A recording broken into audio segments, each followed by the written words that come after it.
tipo, não tem carnaval. E verão também, tipo assim, a gente fala que jogos de bits são tipo o verão inteiro, e especialmente o carnaval, assim. Então não tem férias, tipo, não tem como ter férias das coisas.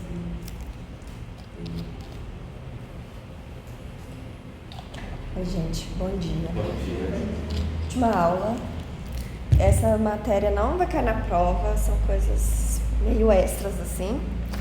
E a princípio eu ia falar mais de coisas daquela parte mais de química, assim, né? Já chegando na química, como que a quântica explica aquilo, mas aí, assim, eu acho que eu não ia falar nada que vocês já não tenham estudado muito melhor nos cursos de química, então eu resolvi falar de outra coisa, nada a ver, que é um pouco mais da minha área de informação quântica.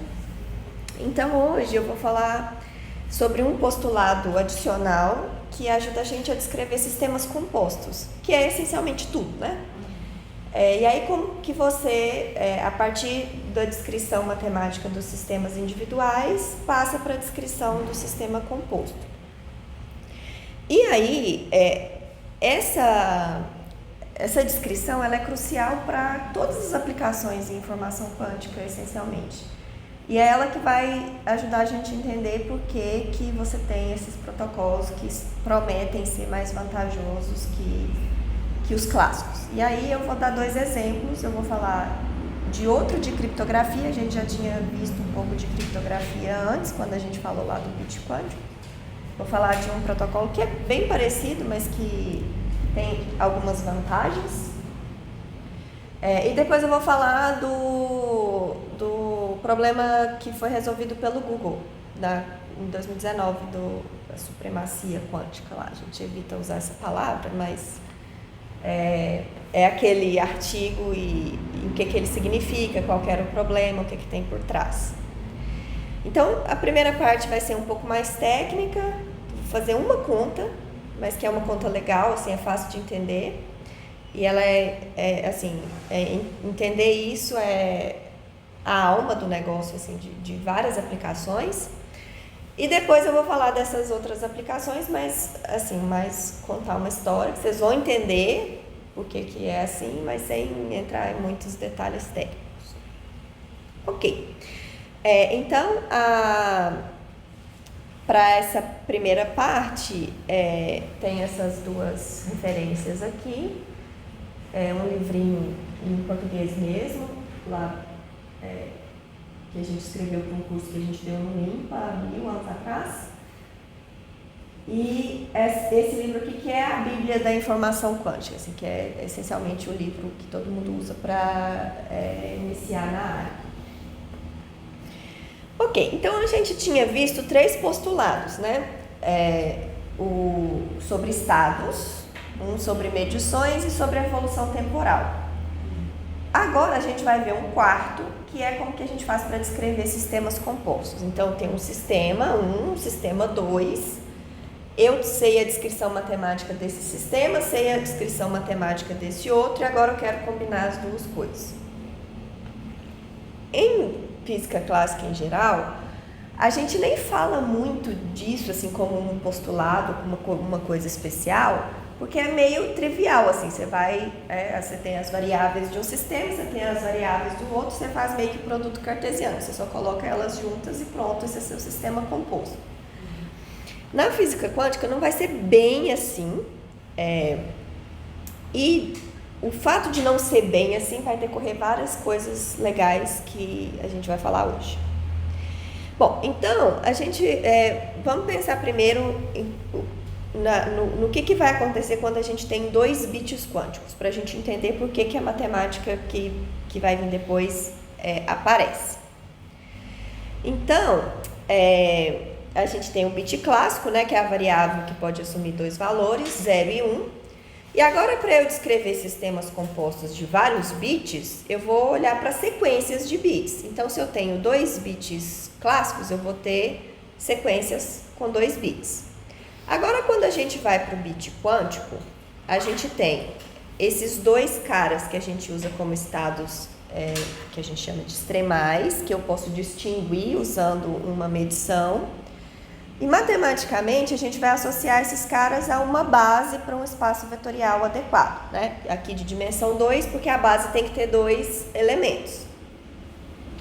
Só que a gente pode fazer combinações lineares, né? O sistema pode estar no que em física a gente chama de superposição, o que matematicamente significa que a gente vai ter combinações lineares. Então, além dos 2 estados extremais análogos ao caso clássico, a gente tem todas as combinações lineares possíveis com aquelas restrições de normalização.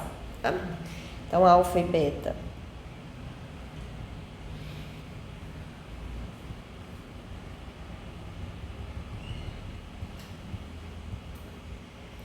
são números complexos e módulo de alfa ao quadrado mais módulo de beta ao quadrado tem que ser 1. Mas,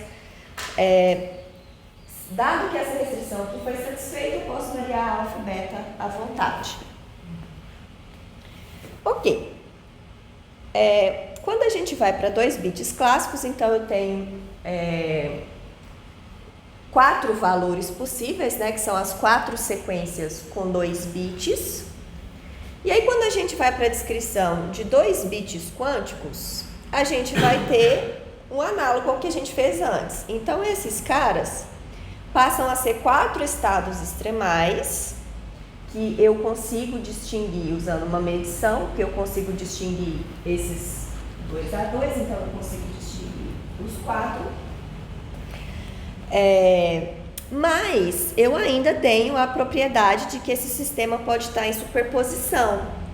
Então, em geral, um sistema de 2 bits quânticos vai ser escrito dessa forma aqui, em que alfa, beta, gama e delta são números complexos, satisfazendo a condição de normalização.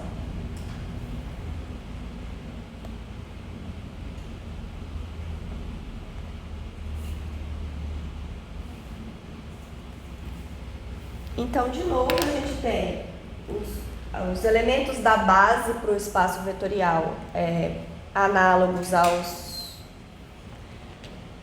às possibilidades clássicas, mas a gente tem também a possibilidade de fazer superposição, o que implica que a gente tem essas combinações lineares aí.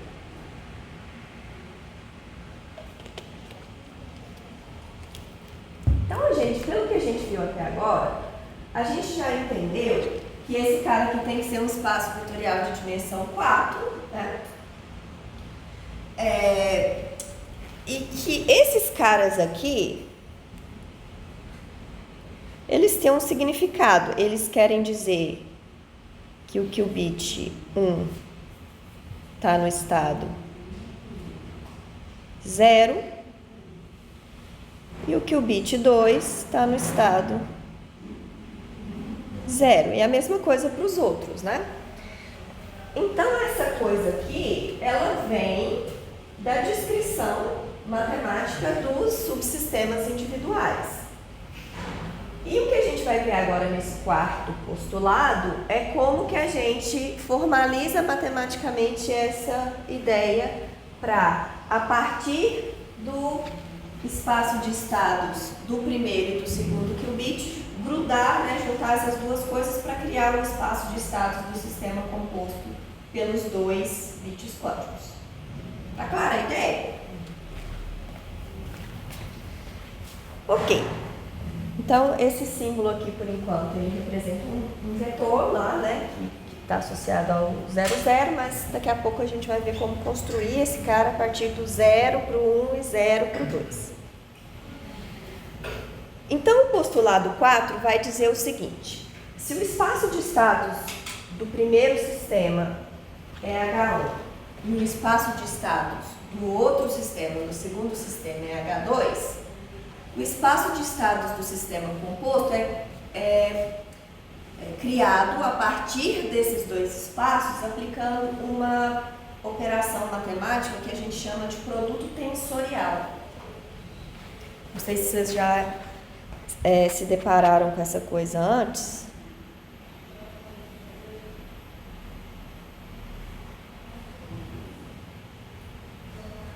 Mas esse produto tensorial é uma regrinha que, a partir de dois espaços vetoriais, cria um outro, que é denotado dessa forma aqui. Tá? Então, esse postulado vai mostrar quem que é o espaço de estados. E agora, quem são os estados desse novo sistema? E aí a gente vai primeiro tentar entender a matemática por trás desse produto tensorial. Bom, então a gente vai começar com o caso mais simples, que é o que a gente queria, de 2 bits quânticos. Então eu tenho um espaço de dimensão 2, outro espaço de dimensão 2, vai resultar num espaço de dimensão 4, como a gente já imaginava. Vamos entender por que esse cara tem dimensão 4, tá? Bom, então eu vou começar com 2 espaços vetoriais. Aqui eu falei que eles são complexos, mas não precisa. A gente pode fazer a mesma coisa para espaços reais também, tá?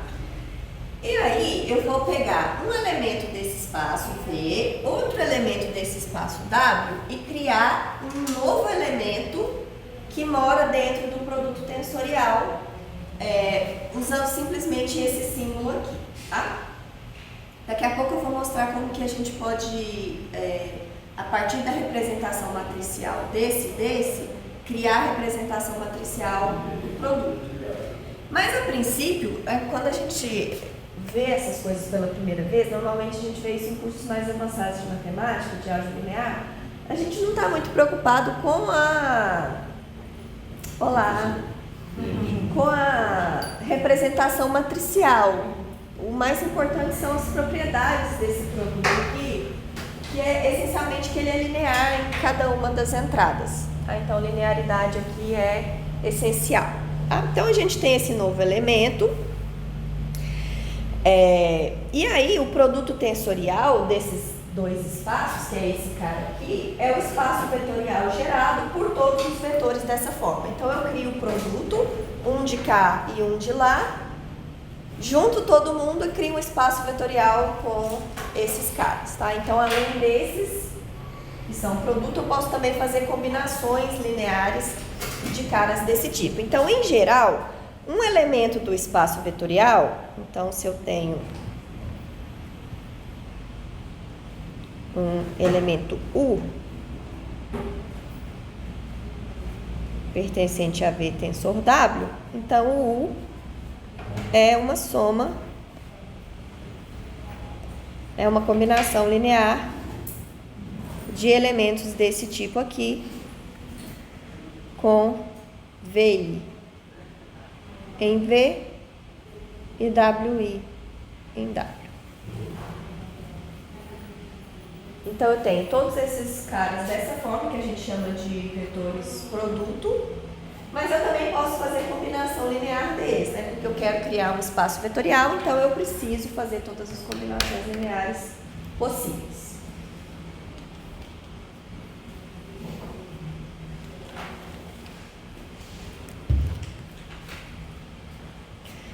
Ok.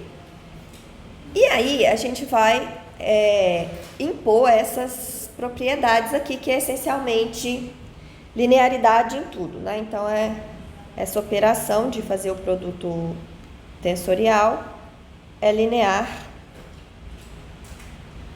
em cada uma das entradas.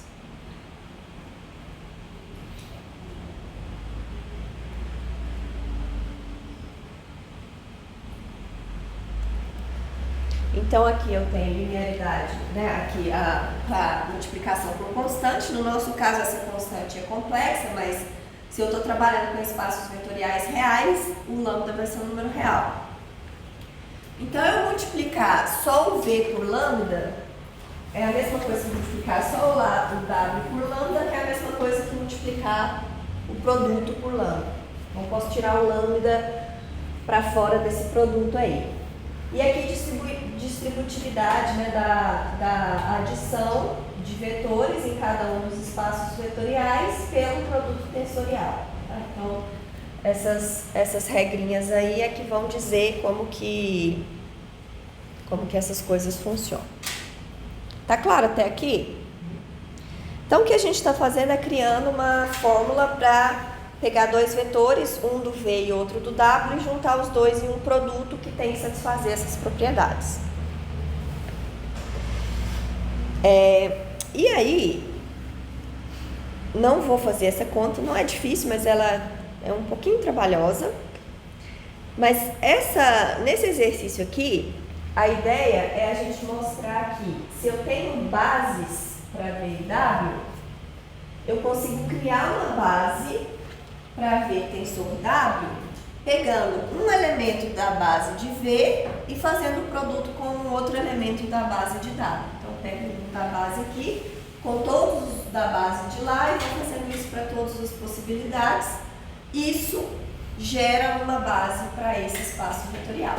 Tá? Então, é essencialmente usar a linearidade para mostrar. E aí, sabendo que essa coisa é uma base, fica fácil a gente fazer a parte 2 do exercício. Porque vamos supor que aqui eu tenho N possibilidades, aqui eu tenho N. Quando eu fizer esse produto aqui, eu vou ter N vezes N elementos dentro desse conjunto. Então, a dimensão desse espaço vetorial é o produto da dimensão de V por W, que já ajuda a gente a entender lá o 4 dos 2 qubits, né? Era 2 com 2 dá 4. Ah, então, a dimensão de V tensorial W é igual a dimensão de V vezes a dimensão de W. Para espaços que são de dimensão finita, né?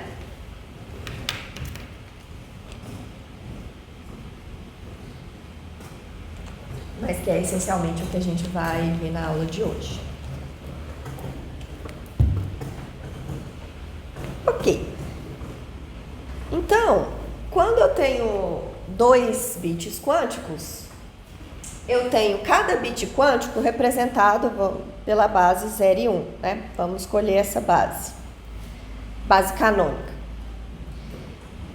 Então, isso aqui é a base que a gente vai usar para C2, para as duas cópias, né?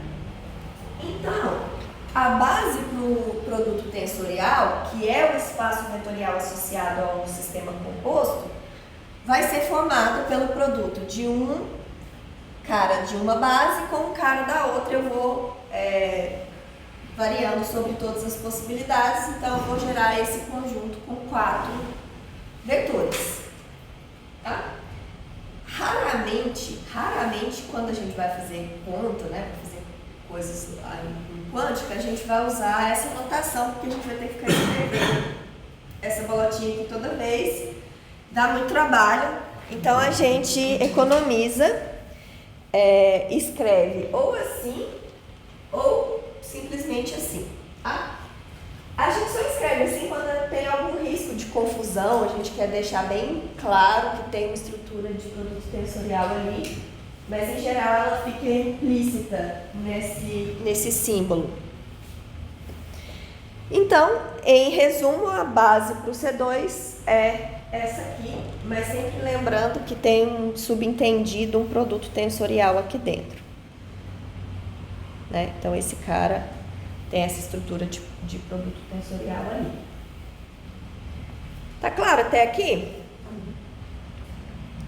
Ok.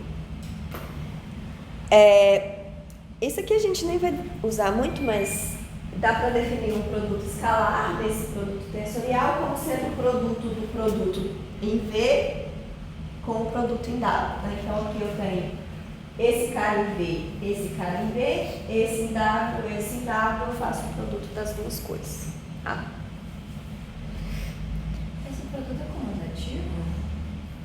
Não, por causa de ser espaço vetorial complexo. Porque como o produto em V e W já não é comutativo, né? Porque se eu troco a ordem, eu vou ganhar um complexo conjugado. Vai acontecer a mesma coisa aqui. Se V e W forem espaços vetoriais reais, aí esse cara vai ser um espaço vetorial real também, aí vai ser comutativa mesmo, tá? Mas, assim, não é culpa do produto tensorial não ser comutativo, já era uma propriedade que vinha de antes. Tá.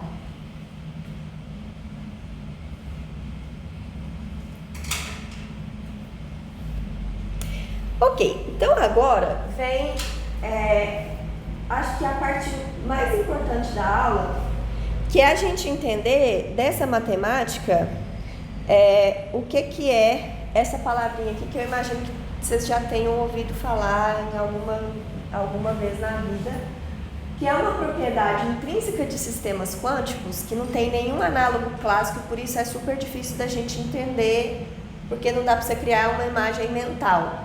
Mas uma vez que a gente entendeu essa matemática que descreve sistemas compostos, e que isso vem pelo fato de que eu posso fazer superposição, então, de novo, o fato de fazer superposição, que é aquela característica ondulatória que a gente ganha na física quântica, ela está por trás de todas essas coisas. Tá? Então, lembram que a gente começou com vetores desse tipo aqui. Né? Eu tinha um vetor para V, né, no espaço vetorial V, e outro vetor no espaço vetorial W. Mas, em geral, eu posso fazer, vou chamar de psi, porque a gente já está querendo ir para... Eu posso fazer combinações lineares desses caras. E não é óbvio o que acontece com esse tipo de combinação linear aqui. Será que eu consigo definir algum vetor em V e outro em W de modo a escrever qualquer cara desse tipo como um produto? A resposta é não.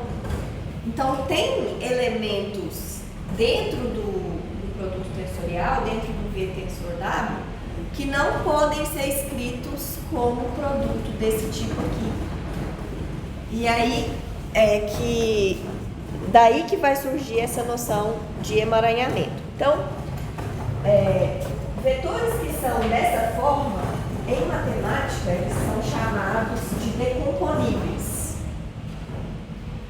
Em física, às vezes a gente escuta outros termos, fatoráveis ou separáveis.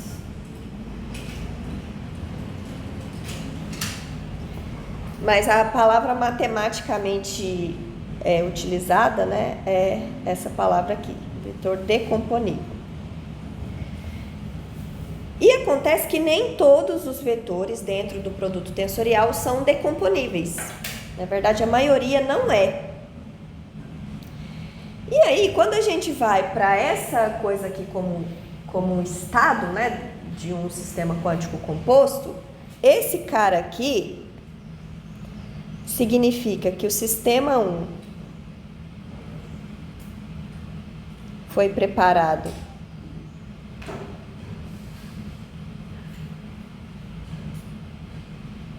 no estado V e o sistema 2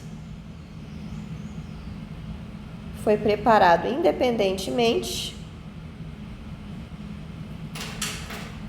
no estado W.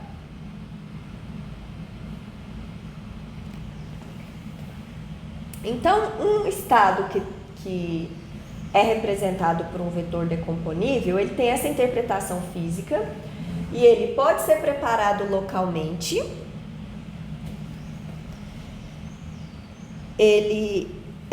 Quando a gente faz medições locais, o local aqui quer dizer individualmente.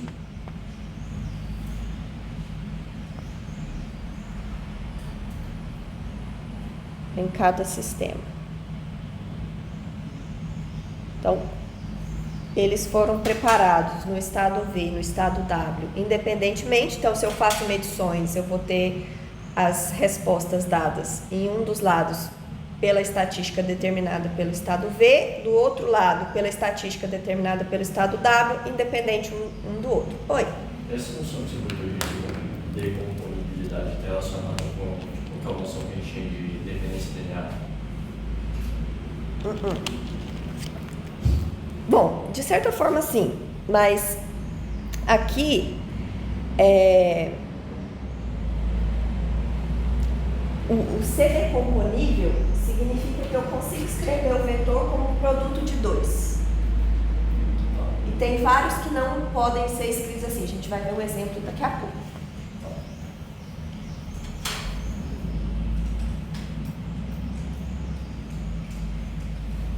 E por último, o estado posterior, o estado pós-medição de um dos sistemas, aqui eu coloquei qubit, mas isso aqui não precisa ser qubit, né? Então aqui é um sistema qualquer. Não é afetado por testes que são realizados no outro qubit, né? Por resultados do teste que são afetados no outro qubit. Aqui tem que tomar cuidado com essa frase, porque tem muita gente que interpreta isso aqui como sendo uma ação à distância, né? Eu medi aqui, preparei o estado lá, mas não é bem assim que funciona, porque se eu tenho um experimentalista que está do outro lado, ele não tem a menor noção do que eu fiz. Eu sei que a minha descrição sobre aquele sistema se modificou, mas a outra parte não faz ideia do que aconteceu. Então não tem nenhuma transmissão de informação, não tem nada que viola comunicação superluminal, nada disso. Ok, então agora a gente vai fazer um exercício que é mostrar que esse cara aqui não é decomponível, tá? Então é um exercício bem simplesinho e extremamente instrutivo.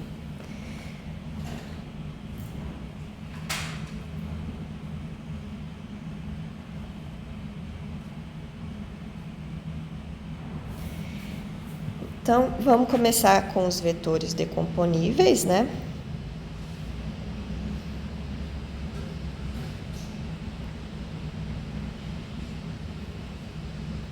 Bom, então agora eu vou focar no caso de 2 qubits, só porque a gente quer ver um exemplo. E porque é o caso que eu vou usar nas aplicações, então é o que interessa mais para mim na aula de hoje. Bom, então o que é um vetor decomponível nesse espaço? Então ele tem que ser um vetor V no primeiro, tensor um vetor W no segundo. E aqui eu vou usar a base 0 e 1, não precisar, tá? Então esse cara aqui eu vou escrever como sendo alfa 0 mais beta 1, tensor gama 0 mais delta 1. Não fiz nada por enquanto, né? Só escrevi os vetores V e W como combinação linear dos elementos da base, que eu sempre posso fazer para os coeficientes alfa, beta, gama e delta escolhidos adequadamente. Então, não perdi generalidade nenhuma aqui. Ok, então agora eu quero expandir esse cara para ver quais são os coeficientes que vão aparecer na frente da base 0001, 1011. Então a gente vai usar aqui a linearidade do produto tensorial e abrir esse cara em um tanto de termos, né? 4 termos. Então eu vou ficar com alfa gama 0 tensor 0 mais alfa delta 0 tensor 1 mais beta gama 1 tensor 0 mais beta delta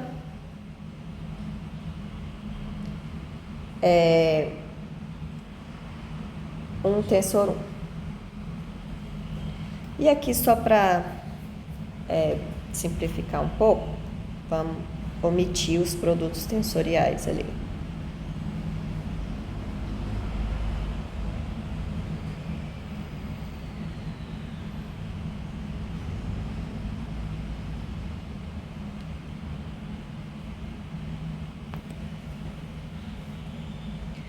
Então, se eu tenho um vetor decomponível, obrigatoriamente ele tem que ser dessa forma aqui para algum conjunto de números alfa, beta, gama e delta.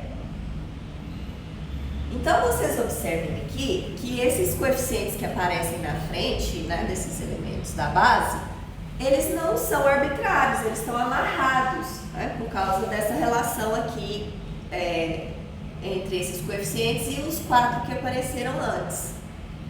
Então, agora, se eu quero saber se um vetor lá no C2, tensor C2, é decomponível ou não, eu preciso pegar os coeficientes desses vetores e tentar achar alfa, beta, gama e delta que satisfaçam aquela equação. Então, o que a gente queria aqui era o que a gente chama de psi menos. Daqui a pouco eu vou explicar por que dessa notação, tá? Que era o 0, 1, era 1 sobre raiz de 2, 0, 1, menos 1 sobre raiz de 2, 1, 0. Aqui o raiz de 2 é para ficar normalizado, né? E agora eu vou tentar achar alfa, gama, beta e delta para aqueles coeficientes gerarem os coeficientes daqui de baixo. Então, eu vou ter um sistema com 4 equações. Não é um sistema linear, porque vai envolver produtos, mas é um sistema, nesse caso, relativamente simples e fácil de resolver. Então, a gente vai ter esse sistema aqui. Alfa, delta, igual a 1 sobre raiz de 2. Beta, gama, igual a menos 1 sobre raiz de 2. E beta, delta, igual a 0. Então, agora, se a gente observar bem esse sistema aqui, o que que acontece? As equações do meio,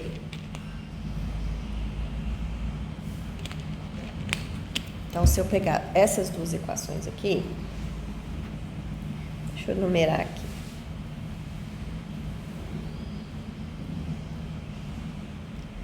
Essas equações implicam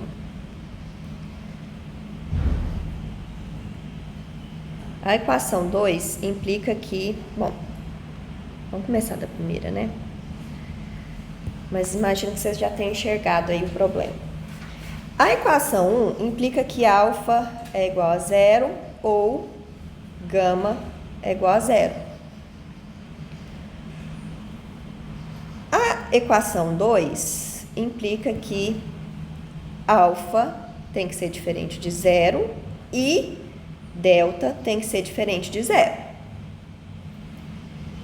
E a equação 3 implica que beta tem que ser diferente de 0 e gama tem que ser diferente de 0. Que já deu uma contradição, né?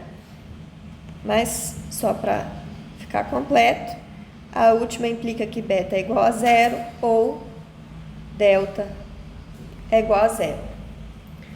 Então, para satisfazer a primeira e a quarta equação, eu precisava que duas dessas constantes fossem 0. Mas as equações do meio implicam que todas elas têm que ser diferentes de 0. Ou seja, a gente tem uma contradição. Então, essas constantes não existem. E isso significa que psi menos é um vetor não decomponível.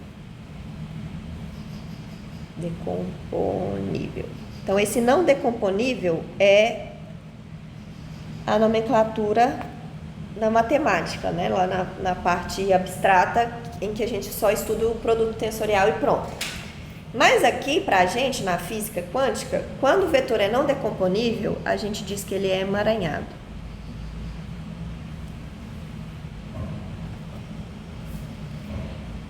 E agora eu acho que já vai ficar claro o porquê desse nome. Porque lembram da nossa interpretação? Quando eu tenho um vetor desse tipo, significa que o sistema 1 foi preparado no estado V E o sistema 2 foi preparado independentemente do estado W. Quando eu não tenho isso, eu não consigo associar um estado apenas para uma das partes. O que é uma coisa completamente sem análogo clássico.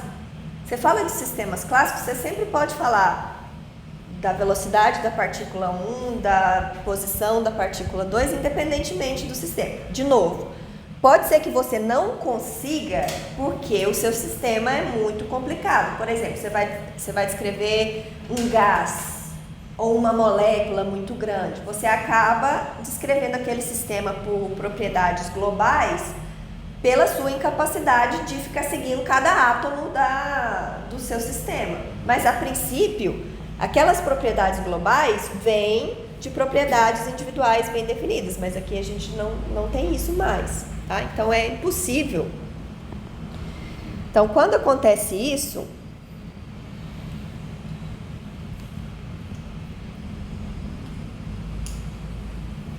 então, quando psi é um estado emaranhado,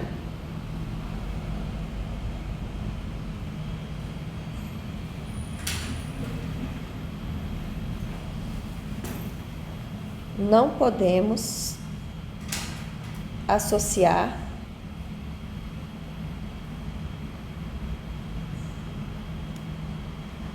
vetores de estado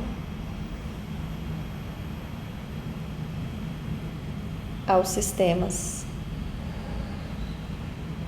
individuais.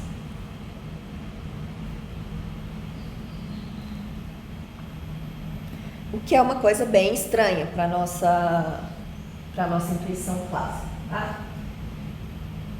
Bom, ainda assim é possível associar estados a esses sistemas individuais, mas a gente precisa generalizar a noção de estado, eu não vou entrar nisso, tá?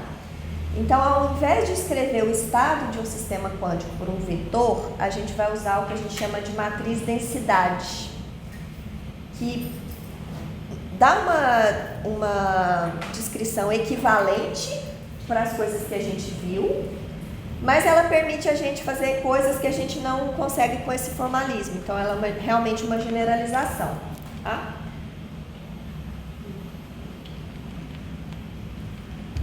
Mas a gente não vai entrar nessa generalização, não, tá? Depois, se vocês quiserem saber um pouco mais. Mas, assim, a moral da história aqui é que o estado do sistema composto é muito bem definido, muito bem descrito, mas isso não implica que eu tenha uma descrição precisa para os sistemas individuais. Eu só consigo descrever bem esse sistema em conjunto, por isso emaranhado. E disso decorrem várias correlações entre medições nesse sistema que não tem análogo clássico. Então, esse emaranhado vem disso, de ter uma correlação ali forte entre esses sistemas. E é justamente essa correlação forte que é utilizada como um recurso, digamos assim, em vários protocolos de informação e computação quântica. Então, isso aqui é um ingrediente importante. Oi. Professor, quando a gente estivesse construindo uma teoria quântica e você visse um estado desse, assim, que não é construído, como o tensorial, você falaria que ele não existe a princípio? Então, ele existe. Não, a gente sabe, hoje em dia. Sim. Se você visse a matemática, você falaria... Então, o que as pessoas falaram? Tem um artigo em que o Einstein é um dos autores, Einstein, Podolsky e Rosen. Não sei se vocês já ouviram falar tem um paradoxo famoso que chama paradoxo de Einstein, Podolsky e Rosen. Em que eles discutem exatamente isso. E é um artigo relativamente simples, acho que talvez são poucas páginas e as ideias não tem muita matemática, dá para você ler, posso te mandar depois. E o que eles discutem tem a ver com isso. E eles falam justamente de emaranhamento lá no artigo deles. E a ideia não é que eles mostraram, não é que esse estado não existe, mas que tem alguma coisa está incompleta. Porque toda vez que a gente vê probabilidade em física clássica, isso significa falta de conhecimento. Tem alguma variável no problema que eu não consigo controlar, não consigo medir, não consigo ter acesso e, portanto, o que eu estou observando é uma média sobre essa variável escondida e por isso que eu tenho que usar probabilidades. Então, quando as pessoas viram isso pela primeira vez, foi uma das primeiras ideias que elas tiveram. Não, é probabilístico, beleza, pode estar certo, mas está faltando alguma coisa. E o artigo deles, o título é: será que a mecânica quântica pode ser considerada uma teoria completa? E aí eles vão definir o que eles chamam de um elemento de realidade, que é um negócio meio filosófico, assim, do que tipo de grandeza seria considerada um elemento de realidade. Eles têm um critério lá. E se a sua teoria não prevê com certeza o valor daqueles elementos de realidade, isso significa que ela é incompleta. E aí, até hoje, esse é uma área em fundamentos de física que é muito forte. Assim, a gente já sabe que não dá para completar do jeito que eles queriam, porque para completar você acaba tendo que abrir mão de outras coisas que você também gostaria de ter. Então dá para você completar, mas desde que a sua teoria tenha, por exemplo, ação à distância instantânea. Então o David Bohm depois criou uma alternativa a essa apresentação da mecânica quântica, que faz exatamente as mesmas previsões, não é probabilística, nesse sentido de que tem uma variável oculta e a probabilidade sai de fazer a média sobre essa variável oculta, mas ela tem ação à distância instantânea. Então, todas as tentativas de completamento têm alguma coisa estranha no final das contas. Então, a ideia não foi assim, não existe ou está errado, mas a primeira ideia foi, está incompleto. E aí dessa tentativa de completar, saiu uma área da ciência que é onde eu trabalho hoje e que deu muita contribuição para a informação quântica. Então hoje a informação, a computação quântica, elas têm uma interseção muito grande com essa área de fundamentos que veio daí. E as famosas desigualdades de Bell, não sei se vocês já ouviram falar, elas são desigualdades que você deriva supondo esse completamento. Vamos supor que eu consigo completar. Beleza, minha teoria não é mais probabilística, não tem ação à distância, tudo funciona bonitinho. Então as previsões têm que satisfazer certos critérios estatísticos. E aí você pega a estatística de sistemas quânticos de verdade e elas violam essas desigualdades. E foi isso que deu o Prêmio Nobel de 2022, pela realização dos experimentos dessas desigualdades. Então, assim, é um debate que ainda é frutífero hoje em dia e acho que a gente sabe que eventualmente precisa de uma modificação para casar com a relatividade geral e tudo, mas assim, dentro dos experimentos que a gente, dentro do limite de validade da física quântica, ela é uma teoria correta. Então, o que as pessoas buscam é outras interpretações ou outros jeitos de ver os objetos que acalmam o coração clássico. Mas sempre tem um problema. Aí existem, assim, inúmeras interpretações. Acho que o Moisés, no final do capítulo de quântica, do último capítulo, tem uma sessão sobre isso. Tem, assim, zilhões de interpretações. Cada uma delas escolhe uma coisa. Uma elimina a probabilidade de um jeito, a outra, mas sempre tem uma coisa não clássica que aparece ali. E aí meio que você escolhe qual que você quer. Qual que é o nome da área que você falou? Fundamentos? Fundamentos da física quântica. Bárbara, uma dúvida mais curiosa. probabilidade, na verdade, mas, tipo, tomando essa interpretação intrinsecamente probabilística, como que você entende a entropia nesse caso? Tá, essa pergunta é difícil porque entropia tem muitos significados, né? Mas você diz entropia no sentido de probabilidade?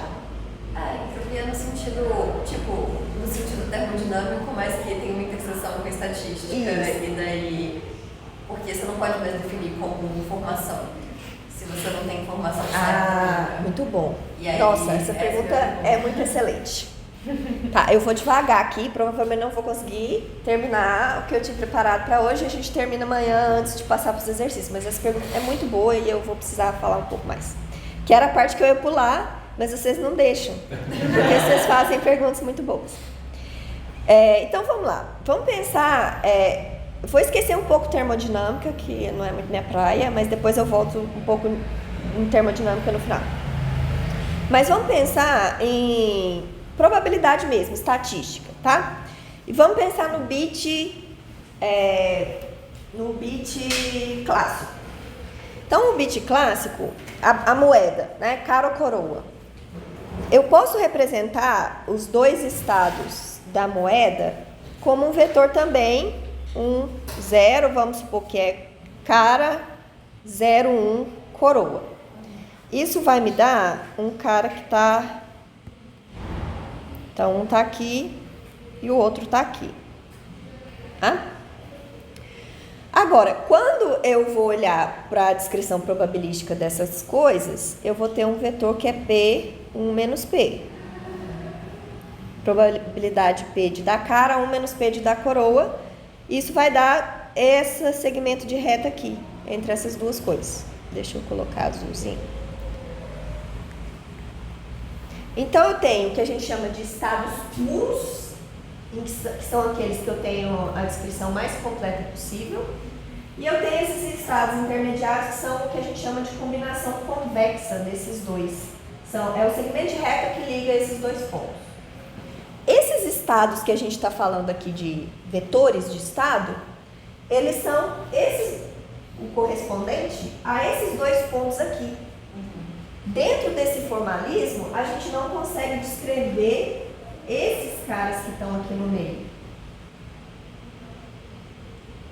Então, a gente precisa trocar a noção de estado para poder, na quântica, para poder considerar esse tipo de estado aqui, que é uma situação em que eu não tenho certeza de qual estado o meu sistema foi preparado.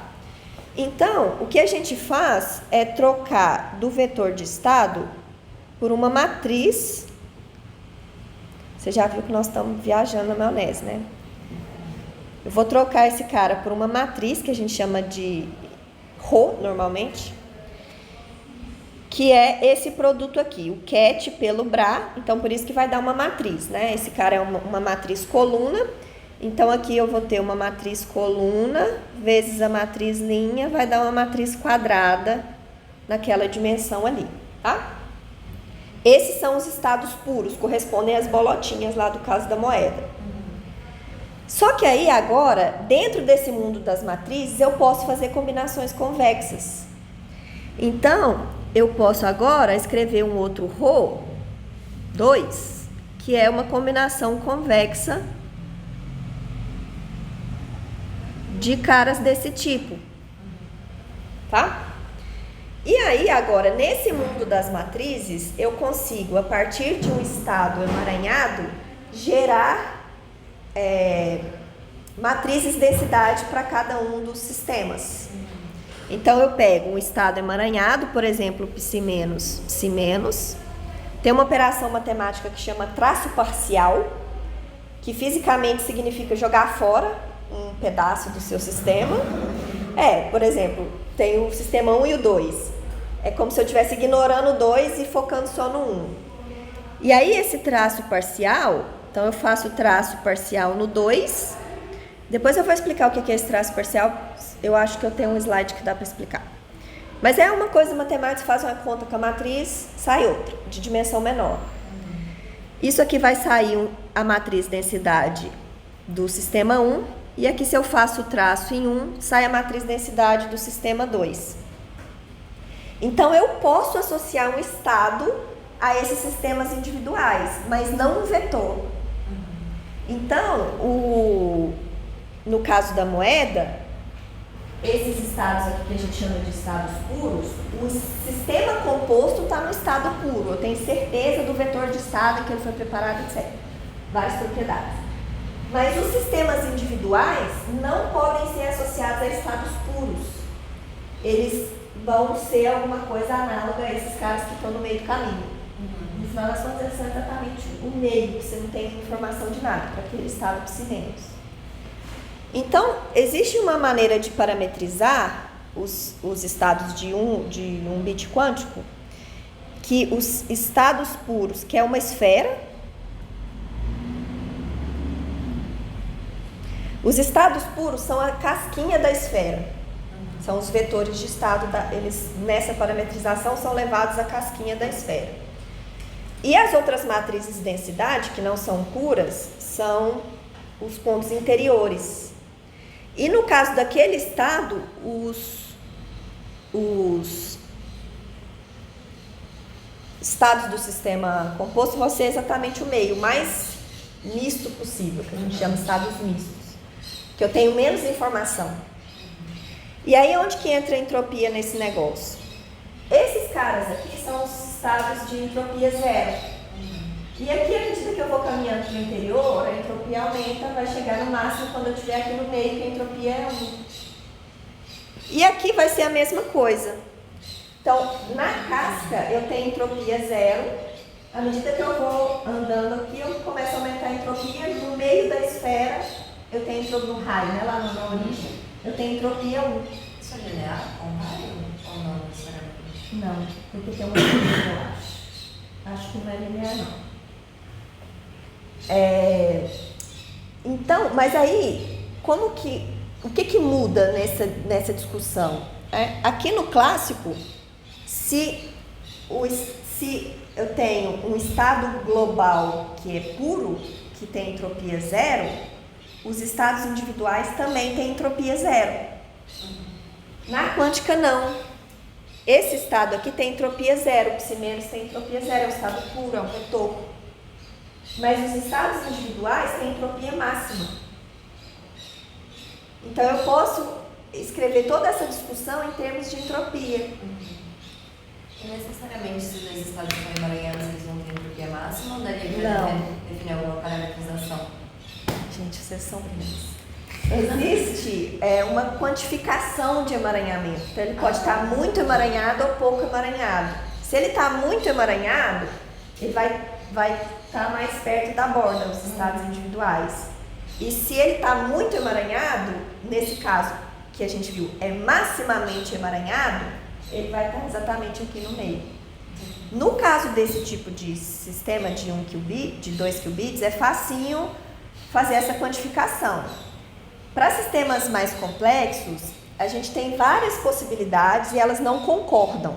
Assim, porque você está transformando um negócio super complexo em um número. Então você vai perder, vai ter alguma treta aí, né? Então, de novo, dentro dessa área de informação quântica, agora já as pessoas estão preocupando um pouco menos, mas teve tipo um boom de pesquisa em quantificadores de emaranhamento e tal. É super difícil, a estrutura matemática desses conjuntos, ela é super difícil. Então, não é fácil assim, você transformar essas propriedades em números ou descrever geometria desses espaços, é super complicado.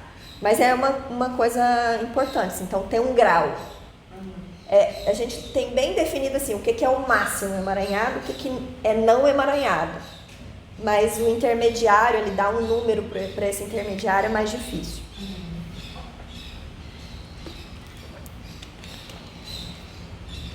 Agora, voltando para a entropia, para a termodinâmica, essas coisas aqui também têm um papel na termodinâmica. Tem uma nova área de estudo aí recente que é chamada de termodinâmica quântica, que assim, tem até discussões de se deveria chamar termodinâmica quântica mesmo, porque normalmente você está falando de sistemas que têm pouquíssimas partículas, e termodinâmica normalmente quer dizer respeito à média sobre muitas, né?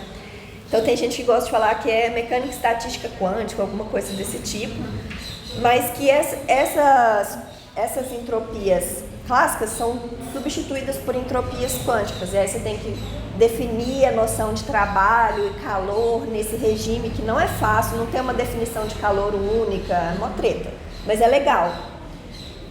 Eu não entendi por que a entropia do estado principalmente vai acabando. A entropia do estado composto é zero, porque ele é um estado puro. Que corresponde a estar nessa casquinha aqui, eu tenho informação completa sobre ele. Agora, aí é uma coisa que eu não expliquei, como que você calcula essa entropia, que entropia que é essa, mas ela tem a ver com o fato com essa confinação convexa aqui. Se eu tiver um termo só, a entropia é zero. Se eu tenho mais termos e isso aqui se aproxima da distribuição de probabilidade que é uniforme, eu vou para o centro da esfera e a entropia aumenta. Isso significa que eu tenho menos conhecimento sobre o vetor de estado, de certa forma. Tá? Mas, assim, bem superficial.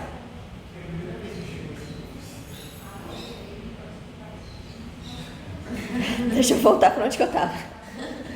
Bom, então os vetores não decomponíveis são chamados na física de emaranhados por causa dessas propriedades de correlação entre esses caras.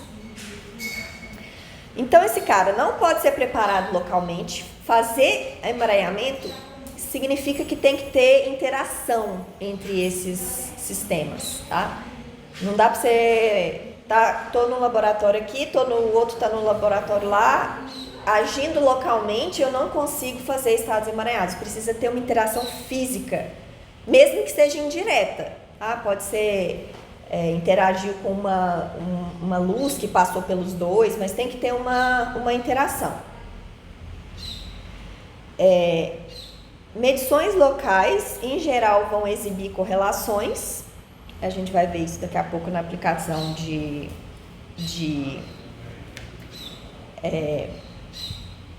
criptografia, se der tempo, mas acho que pelo menos a criptografia vai dar. Então, essa palavra aqui é chave, tá? Correlações entre os resultados de medição dos dois lados. Isso é essencial. E é aqui que é a maior parte dos erros de artigos de divulgação sobre emaranhamento, é aqui que mora o erro central, tá? E também tem correlação entre os estados finais dos qubits, como a gente vai ver. Então, quando você pega o Estadão, tem o pessoal de ciência do Estadão adora fazer matéria sobre coisas quânticas. E aí, toda vez que eles vão explicar emaranhamento, eles falam a mesma coisa. Eles têm até uns exemplinhos assim, tipo, com farol de carro, umas coisas nada a ver. Você faz uma medição no sistema e instantaneamente você afeta o outro sistema. Não é isso que está acontecendo. Não é isso. Por exemplo, vamos pegar o seguinte: eu tenho uma moeda, aí eu parto a moeda no meio, coloco cada pedaço num envelope e mando o outro envelope para você. Um está comigo, o outro está com você. Se você abrir o seu envelope e ver que tem a cara, você sabe instantaneamente que o meu tem coroa. Porque tem uma correlação, a moeda eram duas faces da mesma moeda. Isso não significa que a sua medição alterou instantaneamente o que tinha comigo. Tá? Essas correlações de estados emaranhados são diferentes dessas. Elas não podem ser explicadas com esse mesmo tipo de explicação clássica. Mas é isso, é uma correlação, não está acontecendo nada mágico que altera instantaneamente o que está acontecendo lá, né?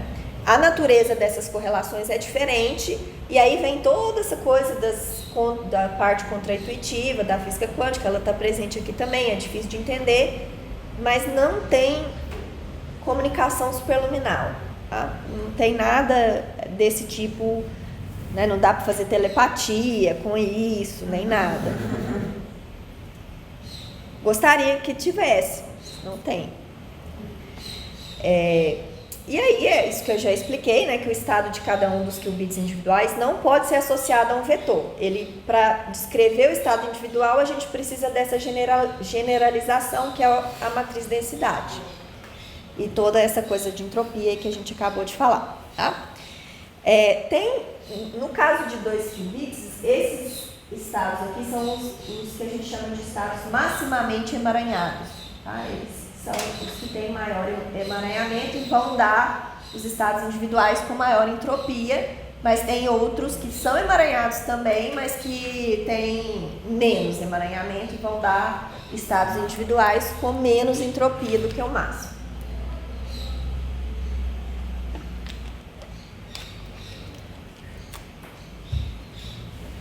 E o mesmo exercício que a gente tinha feito da outra vez, de resolver aquele sisteminha, mostram que eles são decomponíveis. Agora, ver que eles são maximamente emaranhados, aí é um exercício, não é difícil também, mas que não está dentro do que eu quero falar aqui hoje. Para sistemas mais complexos, existem classes de emaranhamento diferentes, então tem 2 tipos de estados maximamente emaranhados, a coisa começa a ganhar bastante complexidade aí, tá? Então tem, por exemplo, para alguns tipos de protocolos, um tipo de emaranhamento serve, outro tipo não serve, então tem uma gama enorme de propriedades aí que algumas a gente conhece, outras não, tem muitos problemas em aberto. Inclusive, em geral, decidir se um estado é emaranhado ou não é um problema difícil, a gente não tem uma regra que diz com certeza, esse é emaranhado, esse não é. Então, é um problema matematicamente bastante difícil, com várias consequências físicas interessantes. Ok, então agora que a gente entendeu o que é emaranhamento, eu queria falar de 2 aplicações. Eu não sei se a segunda vai dar tempo de falar na aula de hoje, mas pelo menos a primeira vai, a primeira tem a ver com criptografia e a segunda com computação. Então a primeira é um outro protocolo de distribuição de chave quântica, a gente já tinha visto quando a gente falou do qubit, né? Esse aqui é parecido, mas ele vai usar emaranhamento. E a vantagem de usar emaranhamento eu vou explicar no final. Ok, então vamos voltar no cenário, né, que a gente já tinha visto, mas só para a gente relembrar aqui qual que é o objetivo. Então eu tinha a Alice, ela tinha uma mensagem que ela queria comunicar para o Bob, mas ela não quer que essa mensagem seja interceptada por ninguém, só o Bob que pode recuperar essa mensagem. E aí ela vai usar um esquema de codificação para transformar a mensagem original numa mensagem secreta, e depois o Bob vai usar um esquema de decodificação para recuperar a mensagem original. Hoje em dia a gente já sabe que tem um esquema infalível, que é o one-time pad.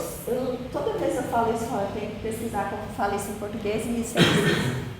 Mas em inglês é chamado de one-time pad, e one-time porque você só pode usar a chave uma vez. Então você vai ter uma mensagem com N bits, você precisa de uma chave com N bits para você usar esse esquema de codificação aqui, que é a soma bit por bit. Então eu somo 0 mais 1, 1 mais 0, 1 com 1, 0 e assim por diante, somando cada um das entradas dessa sequência de bits, né? Então eu preciso de uma chave que tenha o mesmo tamanho da mensagem original. E o problema disso é que depois que eu usei essa chave uma vez, eu tenho que jogá-la fora, porque senão a gente pode explorar as características, né, da mensagem, né, do padrão do tipo de mensagem, para poder extrair a chave, né? Então eu não posso repetir a chave. E aí o problema dessa criptografia é a distribuição de chave. Então é aí que entra a parte quântica, a parte de codificação e decodificação, é claro que é essa super simples. O problema é a distribuição de chave. Então eu quero montar um esquema de modo que Alice e Bob no final tenham uma sequência perfeitamente correlacionada de bits para eles usarem como chave. Tá? E depois, para decodificar a mensagem, eu somo com a mesma chave para desfazer o que eu tinha feito antes. Então, eu preciso trocar de chave a cada uso. E aí vem a parte quântica, que é justamente fazer essa distribuição de chave. Ok. Então, a gente vai começar com esse estado emaranhado aqui. Aí eu falei que eu ia fazer uma conta só, mas na verdade eu vou fazer duas. Mas são duas contas muito simples. E essa é bonitinha, informativa também. Então, eu vou começar... Eu conseguiria usar qualquer um daqueles 4, tá? Então, se vocês pegarem um livro aleatório que fala desse esquema, cada um vai fazer de um jeito, mas eles são equivalentes. É só mudar um pouco as coisas, a base que está sendo usada ali. Então, eu vou pegar esse cara. Ele é 1 sobre raiz de 2, 0, 0. Mais 1 sobre raiz de 2, 1, 1. Então, eu não falei muito de medição nesses sistemas compostos, porque não quero entrar nesses super detalhes, tá? Mas, aqui a gente vê, pela maneira como esse vetor é escrito, inclusive, que tem uma correlação se eu medir Z em cada um dos qubits. Se eu medir Z em cada um dos qubits, então deixa eu escrever aqui, medição Z em cada um dos qubits, eu estou distinguindo entre esses 4 estados. Então, a base associada a essa medição é essa base aqui. E a gente vê aqui que vai ter uma correlação, né? Então, eu tenho essa resposta com probabilidade meio e essa resposta com probabilidade meio. Então, se eu faço esse teste aplicado ao estado φ+, eu tenho a probabilidade de 0, 0 é meio e a probabilidade de 1, 1 é meio. Estão perfeitamente correlacionados. Então, observem que aqui já vem um spoiler do que a gente vai fazer, porque o meu objetivo é obter uma sequência de bits correlacionados para Alice e Bob. Tá? Só fazer isso não vai adiantar, porque eu preciso garantir também segurança em relação a alguém que está interceptando essa distribuição de chave, né? E para isso, a gente vai mudar de base. Então, eu vou escrever φ+ na base mais menos em cada um dos qubits. Então, eu só vou escrever usando uma base diferente. Para a gente ver o que acontece quando eu faço o teste X em cada um dos qubits. Bom, então o meu estado φ+ é 1 sobre raiz de 2, 0, 0, mais 1, 1. Lembrando que tem uma estrutura de produto tensorial aqui, né, que eu estou omitindo. Mas se a gente lembrar, o 0 é 1 sobre raiz de 2, mais menos, e o 1 é igual a 1 sobre raiz de 2 mais menos. Então, agora eu vou pegar essa continha super chata, mas que não é difícil de fazer. Vou pegar esse 0 e esse 1 e substituir aqui para escrever essa expressão em termos de mais e menos. Tá? Então, essa coisa vai ficar essa belezinha aqui.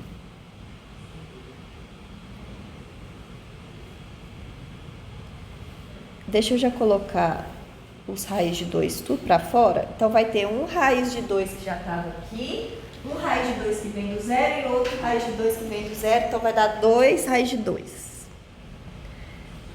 Tá claro de onde veio esses raiz de 2? Então vai ficar aqui mais menos.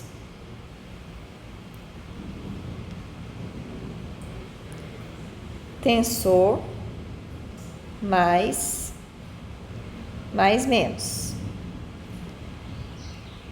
Nem precisa copiar esse trem não, gente. Deixa que só eu sofro. Você só olha o sofrimento ali. Mais, menos. Mas essa conta aqui eu nem acho ruim de fazer, porque eu acho tão bonitinho.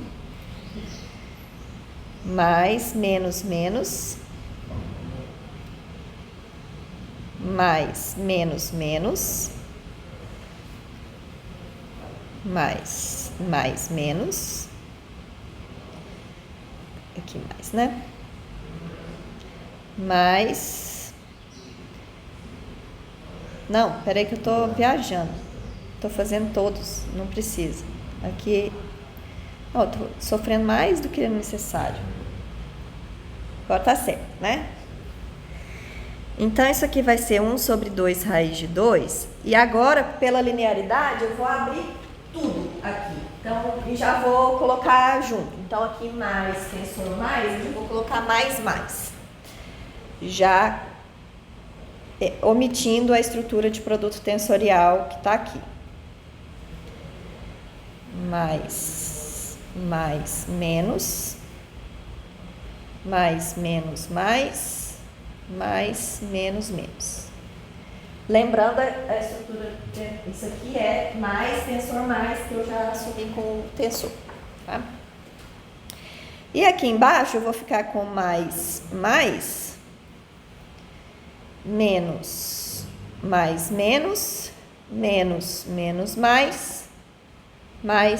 menos.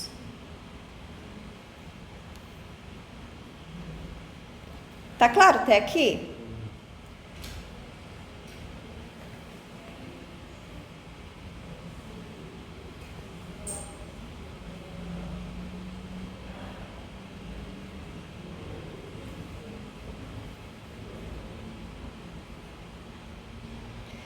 Bom, então olha só o que vai acontecer aqui. Esses dois caras vão somar, mas esses que estão aqui no meio vão cancelar porque eles aparecem com sinais opostos. Então, esse cancela com esse cancela com esse, e eu vou ficar com 1 sobre 2 raiz de 2, mais 2, né? Mais 2, menos. Então, o φ mais é igual a 1 sobre raiz de 2, mais, menos.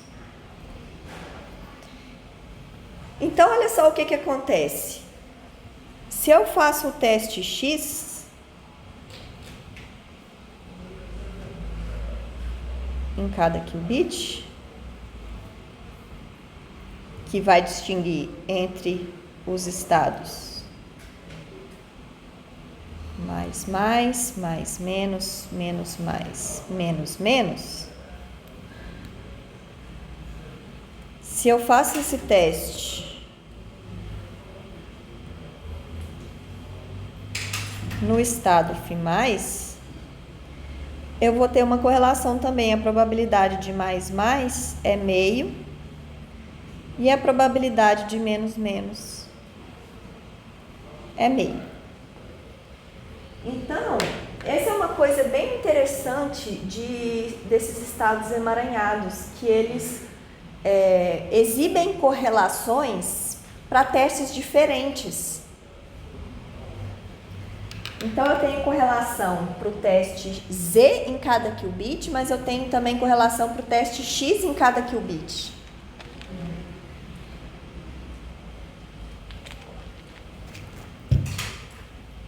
Tá claro até aqui? Então, agora, a gente já tem o que a gente precisa para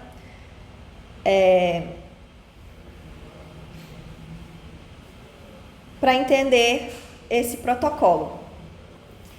Então, a gente tem esse estado emaranhado, que tem correlação tanto para o teste ZZ quanto para o teste XX.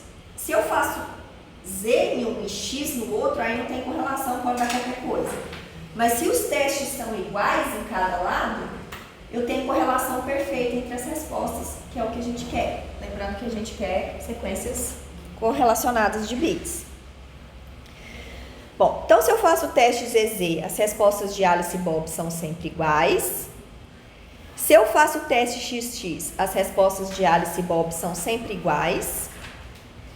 Se eu faço XZ ou ZX, aí não tem correlação entre eles. Ah, mas essa parte que não tem correlação também é importante porque é ela que ajuda a segurança do protocolo. Lembrando que não vale só ter a sequência perfeitamente correlacionada de bits, eu preciso proteger essa informação da ação de uma terceira pessoa. E essa propriedade do estado φ+, é a base do protocolo de distribuição de chave quântica, que é conhecido como Eckert 91, por causa do Arthur Eckert, que foi quem fez esse protocolo no ano de 1991. Vocês não tinham nem nascido ainda. Não, né? Vocês são de quando? Eu sou de 2004. Crianças. Que é esse cara aqui, que eu já conheci pessoalmente, já encontrei com ele várias vezes, ele é muito gente boa. E ele estava no primeiro congresso de informação quântica do Brasil, da história, em 2007. Eu estava lá como aluno de graduação e ele era um dos professores. Tem uma fotinha com ele, eu devia colocar a fotinha aqui, né? Mas tem que ver se eu consigo achar ainda essa foto. Mas assim, eu acho legal isso porque é a ciência, se você vê o lado pessoa, né, da coisa. É legal. Ok. Então, nesse protocolo, é muito parecido com o protocolo que a gente tinha visto antes, tá? A ideia é bem parecida, as medições são as mesmas, o que vai acontecer depois assim, é muito parecido, a diferença é o que é o estado que eles estão medindo. Naquele outro caso, era 1 qubit que passava da Alice para o Bob. Agora, são 2 qubits emaranhados, um vai para a Alice e o outro vai para o Bob. Tá? Mas o que acontece depois daí é bem parecido. Então, o primeiro passo, para estabelecer uma chave com N bits, as duas partes envolvidas no protocolo recebem N pares de qubits nesse estado. Então, é um par para... Na verdade, isso aqui está errado. Porque eu vou jogar um tanto fora. Então, N pares de qubits não gera uma chave com N caras, tá? Então, isso aqui está errado. Errado.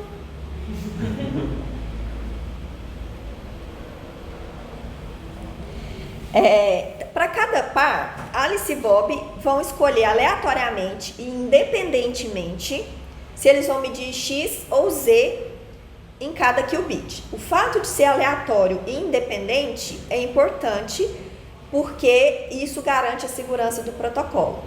Não precisa ser metade das vezes faz X, metade das vezes faz Y. Não precisa ser a probabilidade 50-50.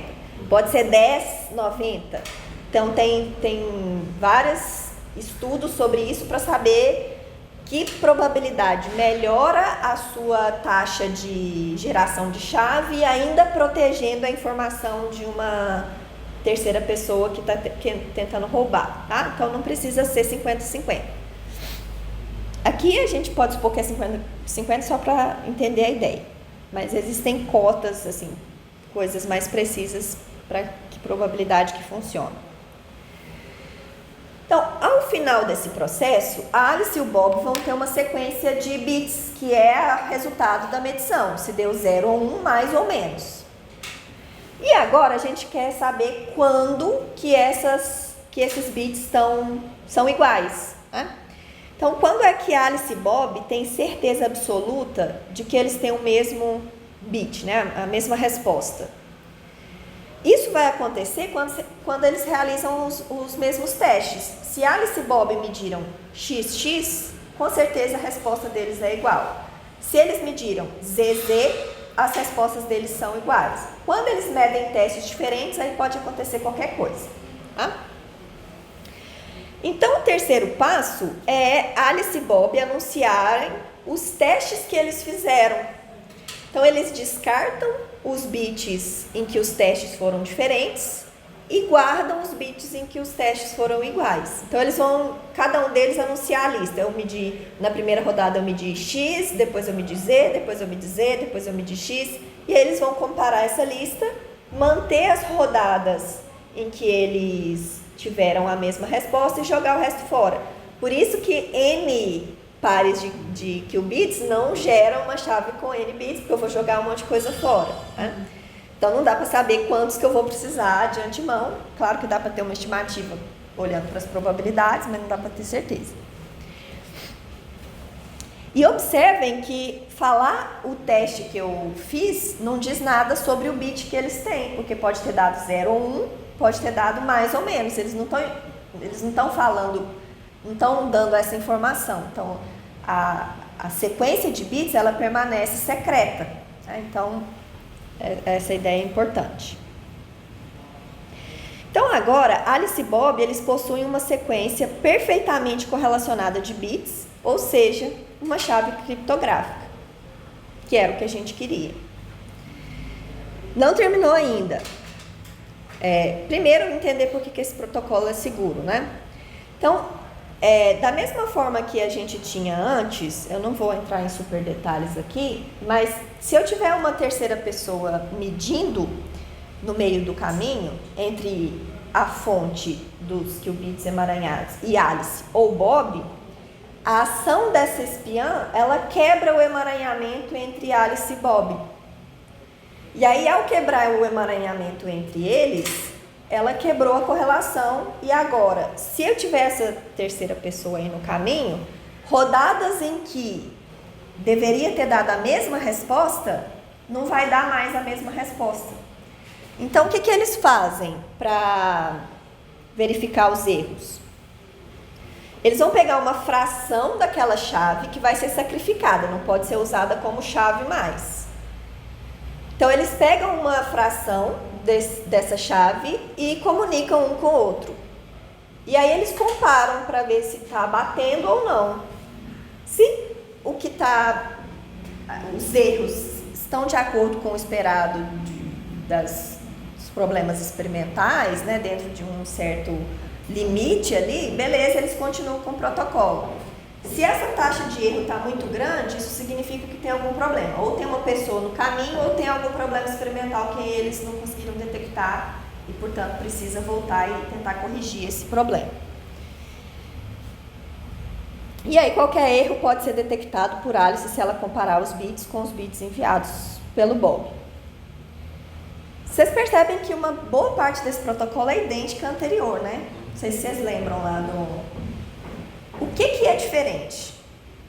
O diferente é o que eles estão usando como fonte, né, dos resultados de medição. No primeiro caso, a Alice, ela mede primeiro e depois manda para o Bob. Então, é um único qubit que passa primeiro pela Alice e depois pelo Bob. Enquanto que, nesse caso, tem uma fonte, né, que vai produzir 2 qubits emaranhados e mandar um para cada lado. Vantagens e desvantagens. Desvantagem óbvia é que produzir coisas emaranhadas é muito mais difícil do que produzir um qubit só. Tanto em termos de manter o emaranhamento, tudo é mais difícil, mais complicado. Eu acho que não, mas assim, eu não sei nem se existe. Mas qubits, assim, um sistema só, você consegue produzir por demanda. Eu quero agora, aperto um botão, sai um qubit. Pares emaranhados não são gerados por demanda, assim, eles sempre é um efeito meio probabilístico. Por exemplo, passar um laser por um cristal com uma certa probabilidade vai gerar 2 fótons emaranhados. Então, eu não consigo dizer quando que vai sair. Tem que ficar esperando a coisa funcionar e uma hora dar um evento que produziu o par emaranhado que eu queria. Então, é muito mais difícil. Desvantagem. Vantagem. Eu consigo fazer uma certificação de que o protocolo está funcionando de acordo só olhando para a estatística das medições entre Alice e Bob. utilizando as famosas desigualdades de Bell, lá do Prêmio Nobel, que era uma coisa em fundamentos que surgiu lá atrás com essa discussão do Einstein se a mecânica quântica era completa ou não, virou uma ferramenta em informação quântica para certificação de protocolo, para saber se a coisa está funcionando do jeito que você gostaria. Então, só olhando para a estatística, eu consigo dizer, isso aqui violou a desigualdade de Bell, então quer dizer que o protocolo está funcionando direito. E aí é uma área dentro da informação quântica que chama Device Independent, que são os protocolos independentes de dispositivo. Eu não gosto muito do nome, nunca gosto do nome, porque eu sou rabugenta. Mentira, mas os nomes são realmente ruins. Mas é porque não é que é independente de dispositivo no sentido de qualquer coisa que você usar vai funcionar. Não é isso. Mas é que você consegue certificar que o dispositivo funciona sem ter que abrir ele em certo sentido. Assim. Só com as probabilidades das respostas, com a estatística, você consegue garantir que tinha o estado emaranhado que você queria, as medições que você queria. Então, em termos de certificação, de segurança, esse protocolo aqui é muito melhor do que o anterior. Então, vale a pena o gasto de recurso em produzir os estados emaranhados. Então, ele tem essa vantagem de segurança, é mais fácil de certificar a segurança do protocolo. Manu, Oi. eu fiz uma dúvida. Assim, se nesse segundo caso do protocolo, não é um único bit que vai para os dois, passa primeiro por uma medição e depois pela segunda medição. Então, como você garante que o estado da primeira, se um bit vai para um lado e o outro vai para o outro, como você garante que os dois vão ter a mesma medição? Então, por causa dessa correlação que eles exibem. Vamos voltar lá.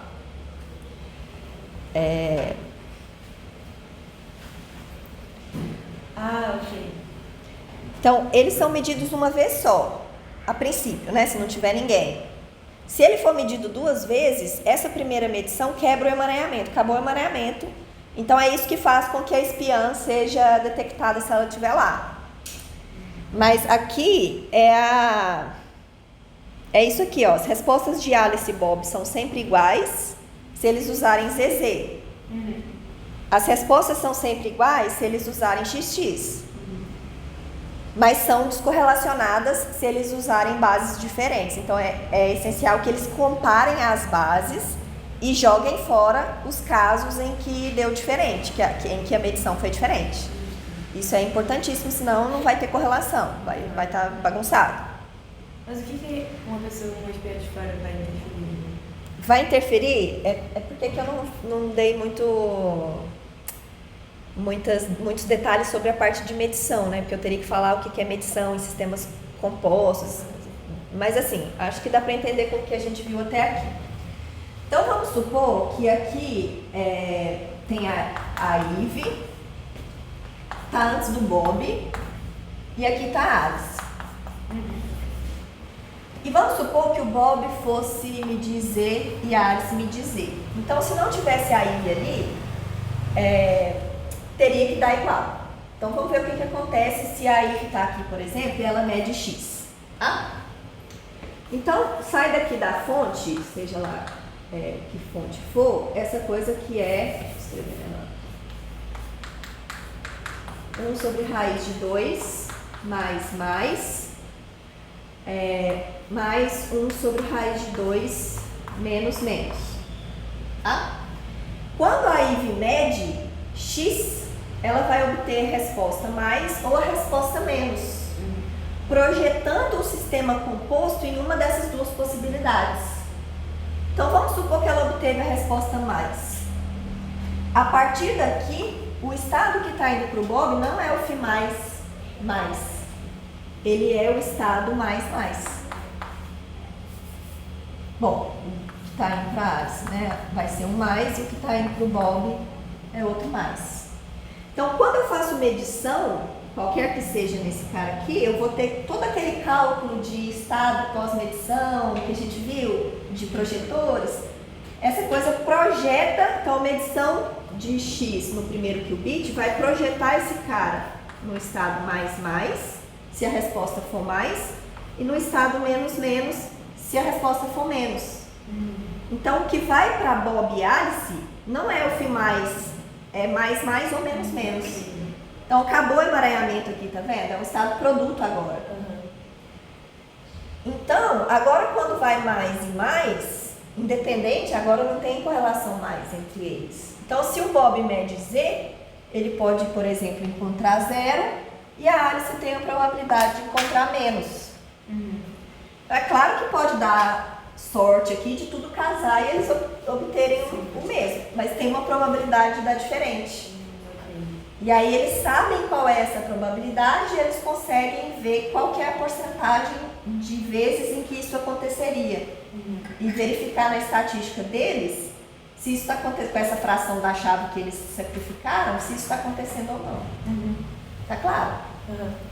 Então aqui eu estou supondo esse caso mais simples em que eu estou falando que a Eve vai medir X ou Z também. A Eve pode fazer ataques mais sofisticados, mas a ideia é a mesma, é possível provar que a mesma coisa vai acontecer.